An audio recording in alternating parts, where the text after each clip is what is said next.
Hello students, IIT brain में आप सभी का स्वागत। आज जिस टॉपिक पर हम डिस्कस करेंगे उसका नाम है principal of superposition. Principal of superposition. और जिस वेक्टर क्वांटिटी के लिए आज हम ये डिस्कस करेंगे वो है electric field. So principal of superposition for electric field vector. कई और केसेस में भी प्रिंसिपल ऑफ सुपरपोजिशन यूज होता है, इसलिए मैंने यहां ये स्पेसिफाई कर दिया कि अभी मैं आपको इलेक्ट्रिक फील्ड वेक्टर के लिए प्रिंसिपल ऑफ सुपरपोजिशन एक्सप्लेन करूंगा। प्रिंसिपल ऑफ सुपरपोजिशन जानने से पहले एक बार हम उस फॉर्मूले को रिकॉल कर लेते हैं जो हमने सीखा था किसी चार्ज पार्टिकल के कारण इलेक्ट्रिक फील्ड की वैल्यू से रिलेटेड। कोई चार्ज पार्टिकल Q अगर किसी पॉइंट O पर प्रेजेंट है तो इसके कारण r डिस्टेंस पे किसी पॉइंट P पर अगर इस वेक्टर को r वेक्टर डिफाइन किया जाए तो इस Q के कारण इस पॉइंट P पर जो फील्ड डेवलप होता है उस फील्ड को 1/4 pi epsilon not Q upon r square into r के फॉर्मूले से दिया जाता है। हमें पता है कि किसी चार्ज पार्टिकल Q के कारण फील्ड को इस फॉर्मूले से प्रेजेंट किया जाता है। प्रिंसिपल ऑफ सुपरपोजिशन ऐसे केसेस को सॉल्व करने के लिए इस्तेमाल किया जाता है जहां चार्जेस एक से ज्यादा होते हैं, यानी मल्टी चार्ज सिस्टम के लिए हम प्रिंसिपल ऑफ सुपरपोजिशन यूज करते हैं। और प्रिंसिपल ऑफ सुपरपोजिशन में भी हमारा बेसिक थीम इसी चार्ज पार्टिकल के इलेक्ट्रिक फील्ड की वैल्यू को यूज करने का रहता है। तो क्या है प्रिंसिपल ऑफ सुपरपोजिशन? देखें, प्रिंसिपल ऑफ सुपरपोजिशन के अनुसार अगर बहुत सारे charge particle Q1, Q2, Q3 और अन्य कई स्पेस में अवेलेबल हैं और किसी पॉइंट P पर नेट इलेक्ट्रिक फील्ड कैलकुलेट करना है तो उस नेट इलेक्ट्रिक फील्ड में हम जानते हैं कि चारों चार्ज पार्टिकल या जितने भी चार्ज पार्टिकल प्रेजेंट हैं 3 या 4, वो सभी इस पॉइंट पर अपना अपना फील्ड डेवलप करेंगे और सभी का डायरेक्शन डिफरेंट डिफरेंट होगा। और भी अन्य कई हैं तो सभी इस पॉइंट पर फील्ड डेवलप करेंगे, सभी का डायरेक्शन डिफरेंट डिफरेंट होगा। अगर पॉइंट लाइन में है तो डायरेक्शन सेम भी हो सकता है। तो प्रिंसिपल ऑफ सुपरपोजिशन के अनुसार इस पॉइंट पर जो नेट फील्ड डेवलप होगा, क्योंकि फील्ड एक वेक्टर क्वांटिटी है, तो इस पॉइंट पर जो नेट फील्ड डेवलप होगा वो सभी फील्ड के वेक्टोरियल सम के बराबर होगा। According to principle of superposition, net field developed at point P will be the vectorial sum of the electric field developed by all the particles individually।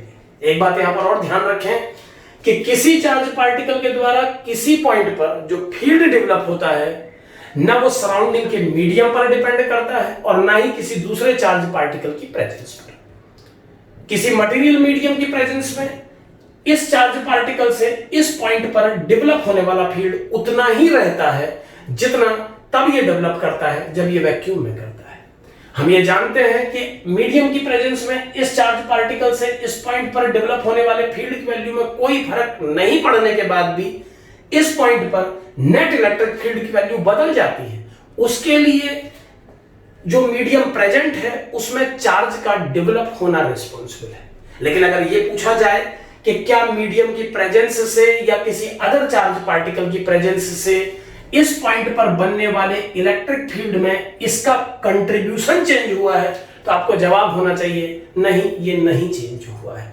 ये charge particle इस point पर जितना electric field develop करता है vacuum के case में उतना ही ये डेवलप करता है किसी मटेरियल मीडियम के केस में, और उतना ही ये डेवलप कर सकता है किसी दूसरे चार्ज पार्टिकल या तीसरे चार्ज पार्टिकल की प्रेजेंस में। यानी एक चार्ज पार्टिकल का इलेक्ट्रिक फील्ड किसी पॉइंट पर किसी दूसरे चार्ज पार्टिकल की प्रेजेंस से डिस्टर्ब नहीं होता है।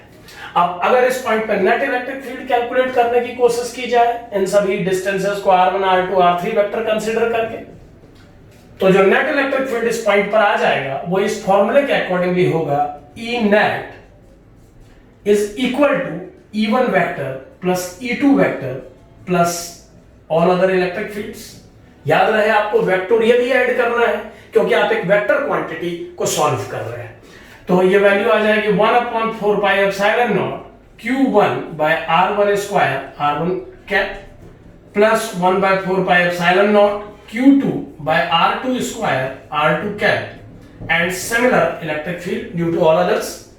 अब अगर मैं इसे वेक्टोरियल मतलब समेशन फॉर्म में शो करूं तो ये बन जाएगा 1/4 pi epsilon not sigma I equal to 1 to n QI upon RI square RI cap.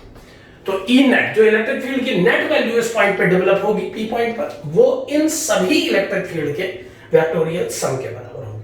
अब इस वेक्टोरियल सम को हम कंपोनेंट थ्योरी से या कोई और अगर कंसेप्ट लगा के सॉल्व करना चाहें तो सॉल्व कर सकते हैं और ई नेट की वैल्यू कैलकुलेट कर सकते हैं।